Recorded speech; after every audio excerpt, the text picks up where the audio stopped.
O diálogo Protágoras, de Platão, foi escrito provavelmente entre os anos 390 e 380 antes da Era Comum, durante o período inicial da produção platônica. Embora a data da escrita pertença ao século IV, o conteúdo da obra se ambienta várias décadas antes, em plena efervescência intelectual e política da Atenas do século V antes da Era Comum, período marcado por transformações radicais nas formas de pensamento, na educação e na vida cívica. Historicamente, esse foi o auge da democracia ateniense, após as vitórias nas guerras médicas contra os persas e durante a liderança política de Péricles. Atenas se consolidava como centro cultural do mundo grego, irradiando influência por meio de sua arte, arquitetura, teatro e, sobretudo, filosofia. Nesse cenário emergiram os sofistas, um grupo de pensadores itinerantes que ofereciam ensino pago sobre retórica, política, ética e conhecimento em geral. Os sofistas viam a educação como instrumento de formação para o sucesso público, especialmente na arena política da polis democrática. Protágoras de Abdera. Protágoras de Abdera, a figura central do diálogo, é um dos mais célebres entre eles e teria sido convidado por Péricles para legislar em colônias e orientar jovens aristocratas. Filosoficamente, o diálogo se inscreve no embate entre dois paradigmas pedagógicos e éticos: o dos sofistas, voltado para a eficácia do discurso e o êxito na vida pública, e o socrático, centrado na busca da verdade, no autoconhecimento e na ética como fundamento da vida virtuosa. Protágoras representa uma posição relativista e humanista, expressa em sua máxima famosa: o homem é a medida de todas as coisas. Já Sócrates, conduzido por Platão, representa o questionamento constante, a maêutica e o compromisso com uma razão universal e objetiva, especialmente no que concerne à justiça, à coragem e à sabedoria. O diálogo reflete, portanto, um momento decisivo da história intelectual grega, em que se debatem os fundamentos da educação, da moralidade e da política, idade que ainda buscava definir o papel do saber em sua democracia. Mais do que um simples retrato de um confronto entre duas figuras históricas, a obra dramatiza o confronto de visões de mundo, uma centrada na convenção e utilidade, e outra na verdade e na introspecção racional. O Protágoras testemunha esse ponto de inflexão, em que a tradição sofística começa a ser superada pela filosofia platônica que irá dominar o pensamento ocidental posterior.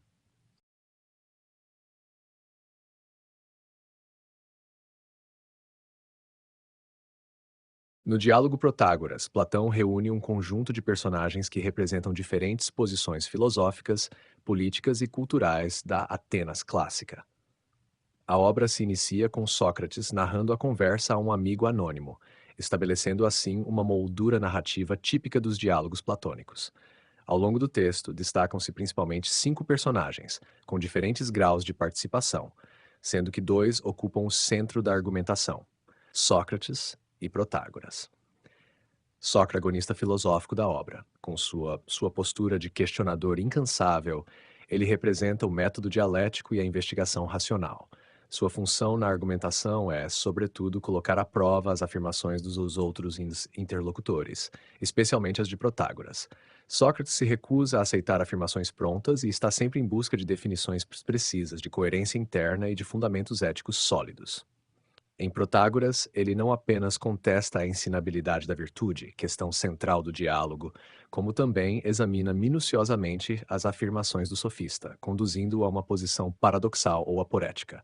Sócrates se mostra ao mesmo tempo humilde em sua busca e agudo em sua crítica. Protágoras de Abdera, por sua vez, é a figura que dá nome ao diálogo. Ele é um dos sofistas mais célebres da Grécia e simboliza o saber profissionalizado e relativista da época. Protágoras apresenta um longo discurso argumentando que a virtude pode sim ser ensinada, apoiando-se em mitos, como o de Prometeu e Epimeteu, na tradição política ateniense e na sua própria experiência como educador. Ele defende que a virtude está presente em algum grau em todos os cidadãos, por ser um fundamento da vida política e da coesão social. Sua fala é sofisticada, cheia de apelo retórico e representa bem o estilo discursivo dos sofistas, ao qual Platão contrapõe o método socrático. Além desses dois, outros personagens compõem a cena, ainda que com funções secundárias na argumentação. Hípias de Élida é outro sofista presente no diálogo. Especialista em ciência, matemática e cultura geral, ele aparece como uma figura erudita, mas sua participação é limitada.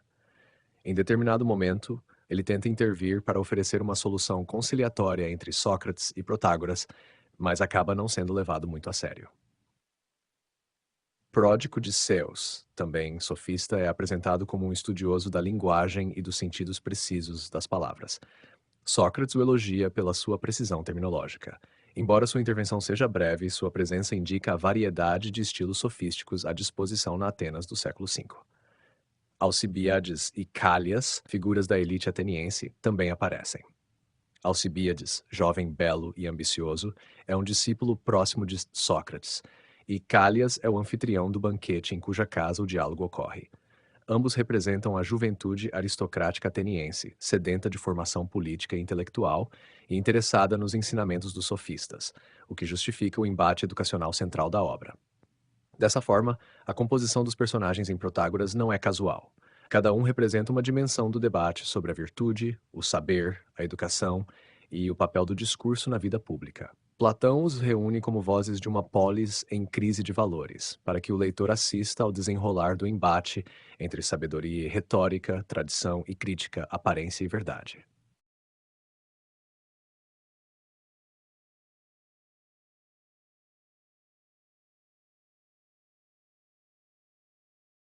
A estrutura do Protágoras é cuidadosamente construída por Platão, combinando narrativa dramática, exposição retórica e diálogo dialético. A obra se articula em três grandes movimentos: uma introdução narrativa, ou prólogo, um desenvolvimento central com duas formas distintas de argumentação, discurso e diálogo, e uma conclusão aberta, sem resolução final clara, característica frequente nos chamados diálogos aporéticos. Prólogo narrativo 399A. O diálogo começa com Sócrates relatando a um amigo anônimo um encontro recente com Protágoras. Essa moldura narrativa serve para criar um clima dramático e fixar o ponto de partida, a curiosidade sobre os sofistas e a questão central da discussão, que é se a virtude pode ser ensinada. A narração também introduz os demais personagens, o ambiente, a casa de Cálias, um aristocrata ateniense, e o interesse dos jovens pela educação sofística.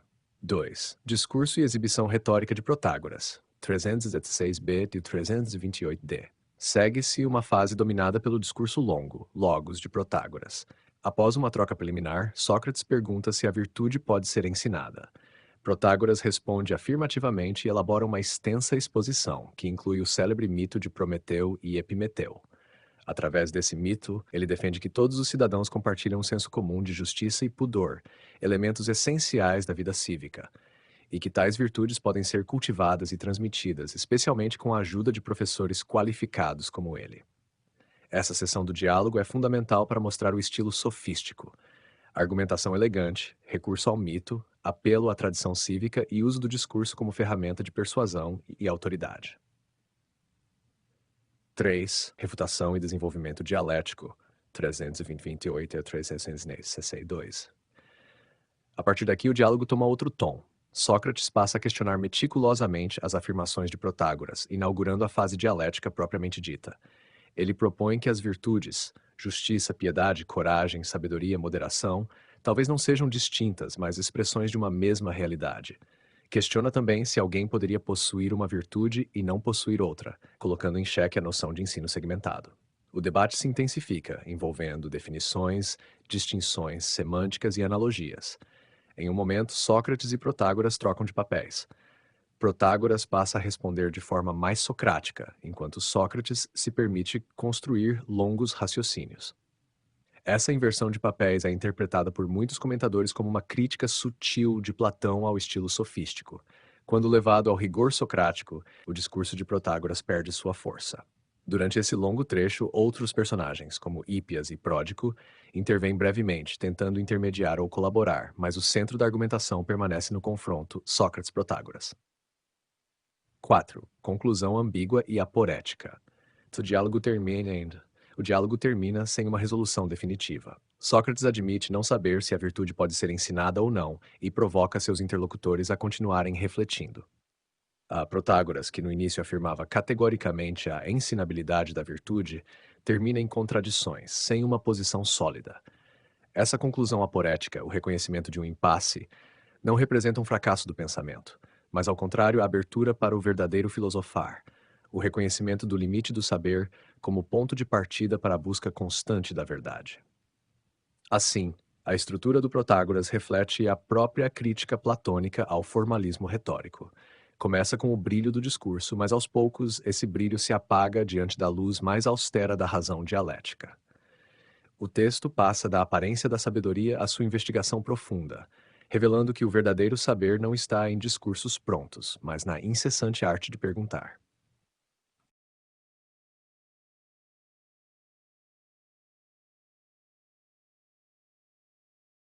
O tema central do Protágoras é a ensinabilidade da virtude, em grego, aret. Isto é, se a excelência moral e cívica pode ser transmitida por meio do ensino, como pretendem os sofistas, ou se ela depende de algo mais profundo, como uma disposição da alma ou um saber que não pode ser simplesmente comunicado. Esse tema atravessa todo o diálogo e serve como fio condutor das discussões entre Sócrates, que representa a busca filosófica e autêntica pelo saber, e Protágoras, representante da tradição sofística, que oferece educação paga aos jovens atenienses, prometendo torná-los virtuosos e bem-sucedidos na vida pública. A discussão se desenrola em dois registros complementares: o discurso retórico mítico de Protágoras e o método dialético de Sócrates. Protágoras defende, por meio de um elaborado discurso que inclui o famoso mito de Prometeu e Epimeteu, que a virtude é uma característica partilhada por todos os cidadãos, pois é indispensável à vida em sociedade. No mito, Prometeu rouba o fogo e a Sophia Technic, sabedoria técnica dos deuses, e os entrega aos homens. Mas isso não basta. Para que a vida em comunidade seja possível, Zeus envia também a Aidos, pudor, e a Dik, justiça, facultando a todos a capacidade moral. Protágoras conclui que, sendo a virtude comum, ela pode ser desenvolvida e ensinada, não como um conhecimento técnico, mas como uma formação cívica e ética, reforçada por leis, costumes e educação formal. Sócrates, por sua vez, coloca essa tese em xeque. Ele começa com uma observação provocativa. Se a virtude pode ser ensinada, por que então grandes homens, como Péricles, não conseguem transmitir essa virtude a seus próprios filhos? Se a virtude fosse um saber técnico, como a medicina ou a carpintaria, haveria mestres evidentes, técnicas claras, transmissão segura. Mas isso não parece ocorrer com Aretset. Ao longo do diálogo, Sócrates força Protágoras a tentar definir o que é a virtude e se ela é una ou composta por partes distintas, como a coragem, a justiça, a piedade, a sabedoria, etc. Se ela for una, talvez possa ser ensinada como um saber único. Se for múltipla, torna-se necessário ensinar cada virtude separadamente, o que Protágoras hesita em afirmar, pois contradiz sua própria exposição anterior. A discussão se complica quando Sócrates argumenta que todas as virtudes podem ser formas de saber, inclusive a coragem, o que tornaria a virtude, como um todo, uma espécie de ciência e, portanto, sim, ensinável. Isso cria uma ironia dramática. Sócrates, que começou cético, termina defendendo a ensinabilidade da virtude, mas por um caminho diferente daquele proposto por Protágoras. Enquanto o sofista baseava seu ensino em convenções, hábitos cívicos e persuasão, Sócrates propõe que apenas se pode ensinar virtude se ela for identificada com o saber verdadeiro, o que, no fundo, ninguém ainda possui plenamente. O resultado é um impasse filosófico. Protágoras vê sua tese inicial abalada por contradições internas, enquanto Sócrates termina em uma típica aporia, reconhecendo que, embora a virtude pareça ter uma relação com o saber, ele ainda não sabe exatamente o que ela é, nem como, ou se, pode ser ensinada. Assim, a questão da ensinabilidade da virtude não é resolvida de maneira definitiva. Em vez disso, Platão propõe que o verdadeiro ensino não se dá por meio de discursos prontos, mas por meio do diálogo, da investigação racional e da busca constante pela verdade. Um ensino que é, antes de tudo, uma formação da alma.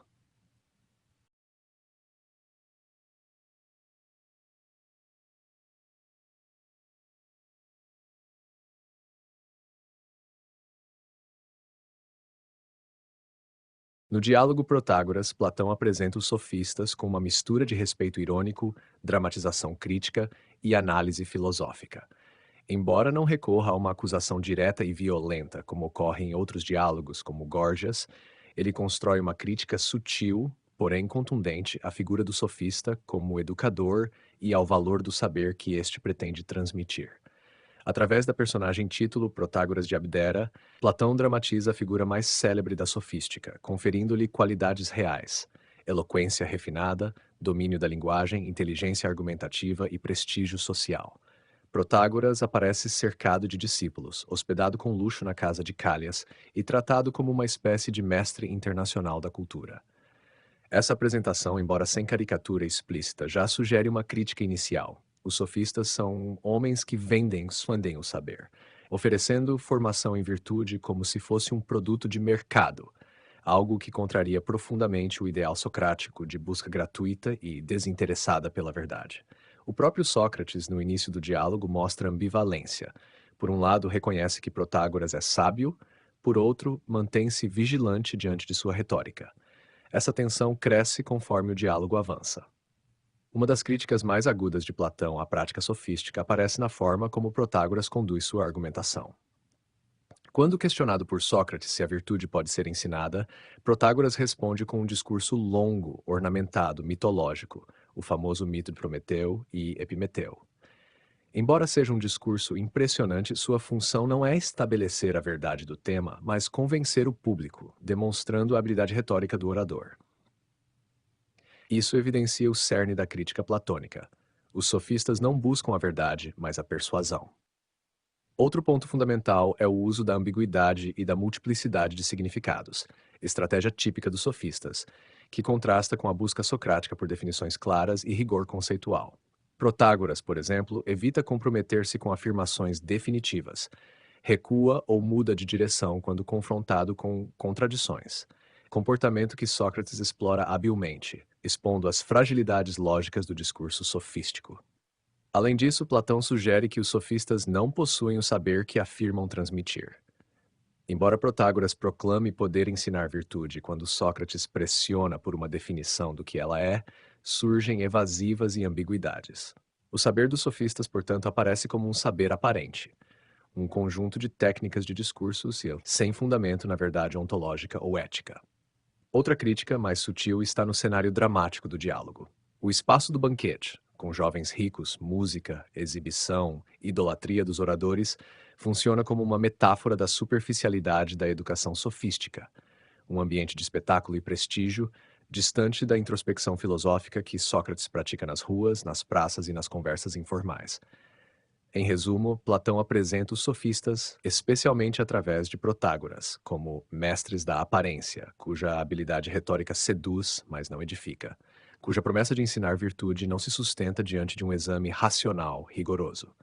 A crítica subentendida, portanto, não nega a inteligência dos sofistas, mas questiona profundamente a autenticidade, a finalidade e a substância de seu saber. Para Platão, a verdadeira educação não é uma técnica de persuasão vendida ao melhor pagador, mas um cultivo interior da alma que exige busca, dúvida e abertura para o verdadeiro.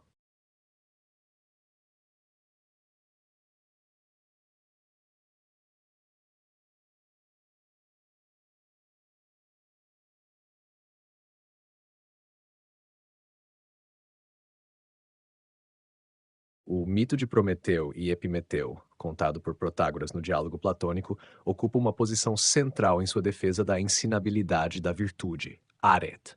Platão, por meio da fala do sofista, insere esse mito no início da exposição de Protágoras, conferindo-lhe força simbólica e retórica. Embora a intenção seja claramente persuasiva, o mito revela também uma concepção antropológica e política que está em jogo na doutrina sofística. No relato, Epimeteu e Prometeu recebem dos deuses a tarefa de distribuir aos animais dons naturais para garantir sua sobrevivência: garras, força, velocidade, asas, carapaças, etc. Epimeteu, o que pensa depois, distribui os dons sem planejamento e esquece de deixar algo para os humanos. Quando Prometeu, o que pensa antes, vê os homens desprotegidos, decide roubar o fogo e a sabedoria técnica de Atena e Hefesto, doando aos humanos. Assim nasce a capacidade humana de fabricar instrumentos, construir moradias e organizar a vida material. No entanto, diz Protágoras, isso não basta para a vida em sociedade. A técnica e o fogo garantem apenas a sobrevivência individual. Para que os homens possam viver juntos em comunidades organizadas, poleis, é necessário um outro tipo de dom, a justiça, dike, e o pudor ou respeito mútuo, aido. Esses dons não vêm dos titãs, mas são enviados por Zeus, e com uma particularidade: são distribuídos igualmente a todos os seres humanos. Ao contrário das habilidades técnicas, que são desigualmente partilhadas e especializadas, as qualidades morais são universais e necessárias para a convivência civilizada. Esse ponto é essencial para a argumentação de Protágoras. Como a justiça e o respeito são compartilhados por todos, são pressupostos da vida política. Por isso, todo cidadão, em alguma medida, possui essas virtudes e pode, com prática, leis e educação, desenvolvê-las. É nesse contexto que Protágoras afirma que a virtude pode ser ensinada, ela está presente como potencial em todos e é cultivada pela formação cívica, pelos discursos públicos, pelos costumes, pelas sanções legais, pela tradição e, claro, pelo trabalho dos sofistas. Além disso, Protágoras usa o mito para justificar a prática democrática. Nas assembleias, todos têm o direito de opinar sobre temas morais e políticos, porque todos participam da virtude cívica, ao contrário das artes especializadas, nas quais os técnicos têm autoridade. Por fim, o mito tem também uma função retórica. Mostra a habilidade de Protágoras em usar narrativas tradicionais com nova função argumentativa, dando legitimidade ao seu ensino e projetando uma imagem positiva dos sofistas como continuadores da formação humana iniciada pelos deuses. No entanto, sob o olhar filosófico de Platão, esse uso do mito também pode ser visto como uma fuga da argumentação rigorosa. Embora o mito tenha valor simbólico e cultural, ele não responde logicamente à pergunta: o que é virtude? Nem prova de forma racional que ela pode ser ensinada. Assim, Platão permite que o mito brilhe, mas prepara, logo depois, a sua desconstrução dialética pelas mãos de Sócrates. Em síntese, o mito contribui para a argumentação de Protágoras ao fundamentar uma origem comum da moralidade, reforçar a tese de que todos têm potencial para a virtude, legitimar a educação cívica como forma de cultivá-la, justificar a igualdade política no regime democrático. Mas para Platão, isso ainda não substitui o exame filosófico rigoroso sobre o que é a virtude e como ela realmente se forma na alma humana.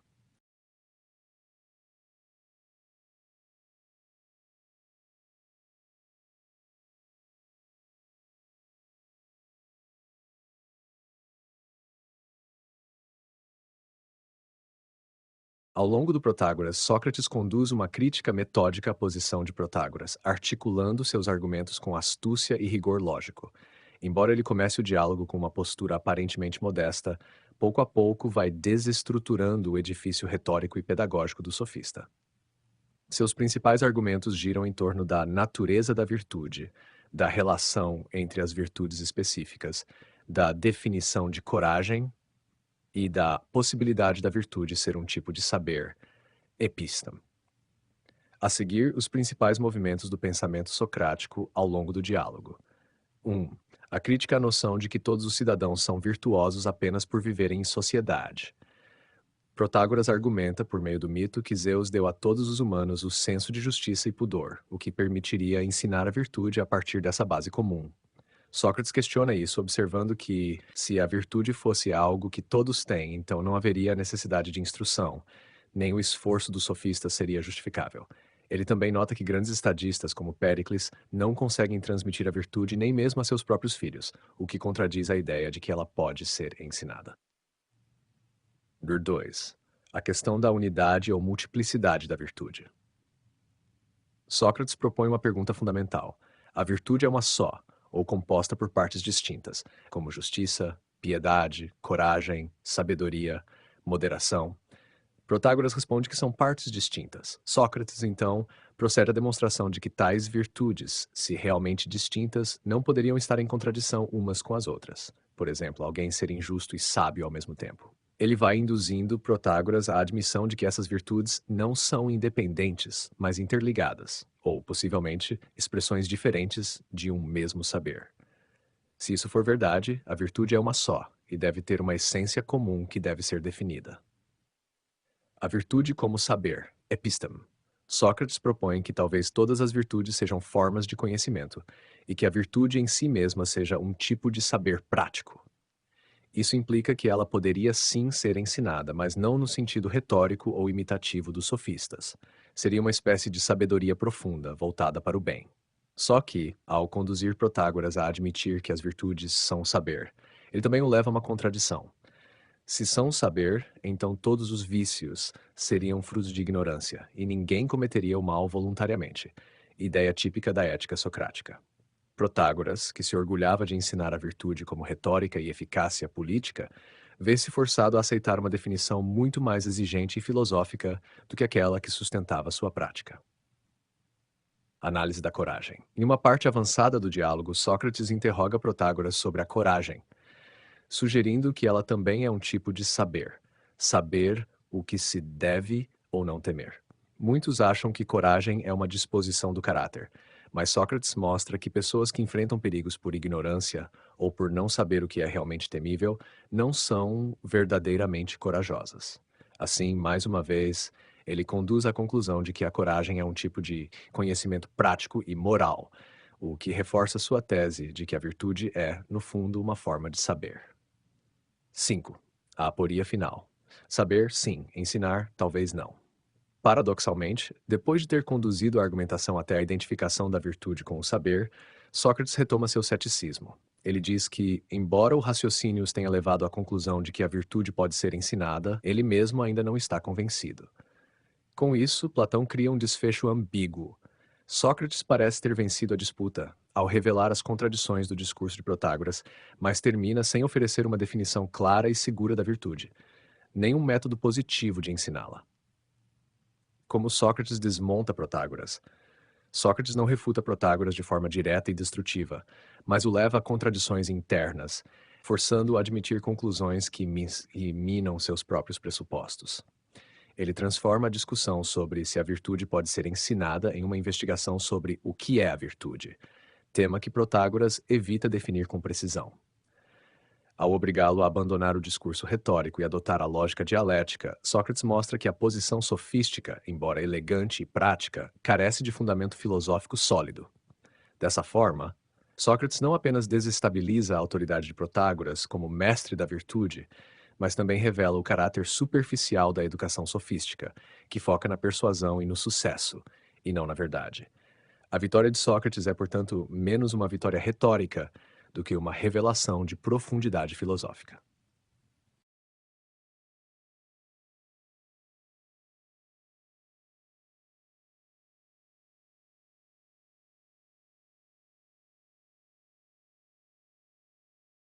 O diálogo Protágoras ocupa um lugar fundamental no desenvolvimento da filosofia moral e política de Platão. Embora ainda pertença ao período inicial de sua obra, o texto antecipa questões centrais que serão aprofundadas em diálogos posteriores, como a República, Górgias e Fédon.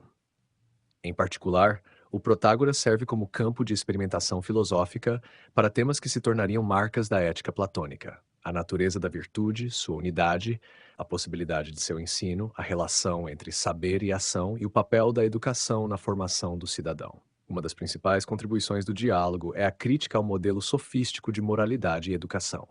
Protágoras representa a moral baseada na convenção social, nos costumes da polis e na eficácia do discurso. Para ele, a virtude arete é ensinável porque é uma prática cívica comum, reforçada pela cultura e pela tradição. Essa visão, embora democrática e pragmática, apoia-se numa concepção relativista do bem, na qual o critério de valor é a aceitação social e a utilidade política. Platão, por meio de Sócrates, confronta essa perspectiva com uma visão muito mais exigente da moral. A virtude não é apenas convenção nem técnica de persuasão, mas deve ser fundada no conhecimento verdadeiro do bem. Isso implica que uma ética sólida depende de um saber objetivo, o saber do que é justo, corajoso, sábio, moderado e, sobretudo, do que é o bem em si. Esse saber, no entanto, não pode ser transmitido por meio de discursos prontos ou treinamentos retóricos, como fazem os sofistas, mas precisa ser buscado por meio da dialética, da investigação racional e do exame interior. Nesse sentido, o Protágoras já antecipa a famosa tese socrática: virtude é conhecimento, e ninguém erra voluntariamente. Do ponto de vista político, o diálogo critica de forma implícita o modelo democrático ateniense que se apoia em uma suposta competência coletiva dos cidadãos. Protágoras argumenta que todos têm capacidade para participar da vida política, porque todos compartilham de alguma forma da virtude cívica. Sócrates, porém, coloca essa visão em dúvida. Se todos têm a virtude, por que há tantos erros morais e políticos? Se todos participam igualmente do saber político, por que a justiça e a moderação não são universais? Isso conduz Platão a uma conclusão que será desenvolvida com mais força em A República. A vida política só será justa se for guiada por aqueles que realmente conhecem o bem, os filósofos. Outro ponto essencial que emerge do Protágoras é a concepção da unidade das virtudes. Sócrates contesta a ideia de que justiça, coragem, sabedoria e moderação sejam elementos distintos e separáveis. Através de perguntas sutis, ele vai mostrando que todas essas virtudes podem ser aspectos de uma mesma realidade moral. Essa noção será retomada por Platão em obras posteriores, como um passo em direção à ideia de que o bem é a fonte unitária de todas as virtudes, ideia que culminará na concepção metafísica do eidos tou agatou, a forma do bem, em A República. Em termos pedagógicos, o diálogo também prepara o caminho para a filosofia da educação platônica. Ao desmontar a pretensão sofística de formar cidadãos virtuosos por meio de discursos e treinamentos, Platão aponta para a necessidade de um processo educativo mais profundo, a formação da alma, orientada pelo amor ao saber, filosofia, pela busca da verdade e pelo cultivo da razão. Portanto, o Protágoras contribui para a filosofia moral e política de Platão ao questionar a possibilidade da virtude como produto da convenção e da retórica, afirmar a exigência de um fundamento racional e universal para a ética, propor a ideia da unidade essencial das virtudes, indicar que o verdadeiro governante é aquele que possui o conhecimento do bem, esboçar uma crítica profunda à democracia ateniense baseada na opinião em vez do saber, antecipar a pedagogia filosófica como alternativa à sofística. Com isso, o diálogo não apenas problematiza a prática sofística e a moral política vigente, mas oferece o embrião de uma filosofia normativa da justiça e da educação, que será sistematizada no pensamento maduro de Platão.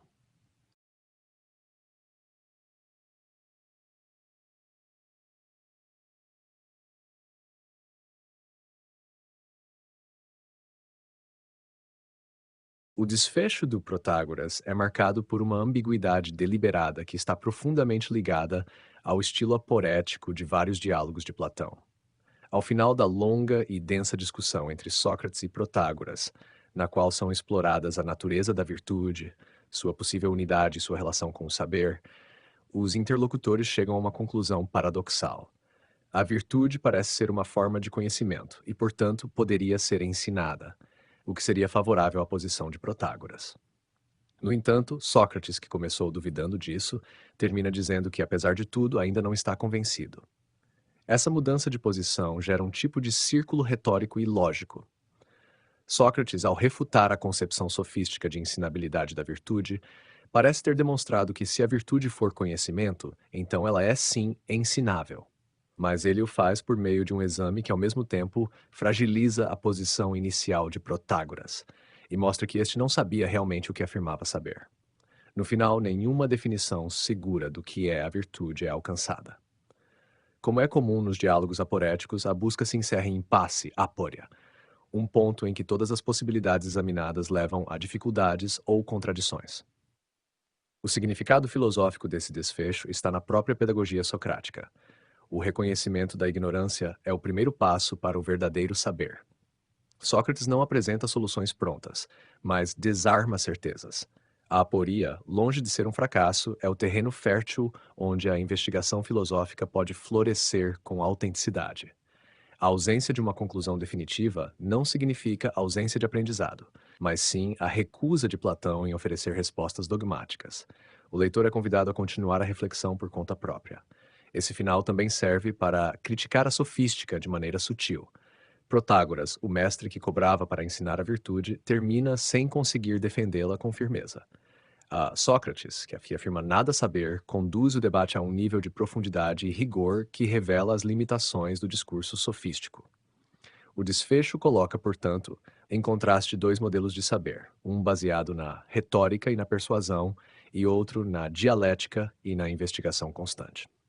Por fim, o desfecho do Protágoras insere o diálogo na tradição aporética platônica, compartilhada por obras como Eutífron, Lax, Cármides e Lisis, nas quais Sócrates interroga interlocutores sobre temas éticos fundamentais: piedade, coragem, moderação, amizade, sem chegar a definições conclusivas. Essa forma dialogal expressa não apenas uma escolha literária, mas uma atitude filosófica radical. Não saber é melhor do que crer que se sabe, e a virtude não pode ser ensinada como uma fórmula pronta. Ela deve ser descoberta com esforço, reflexão e abertura ao mistério do bem.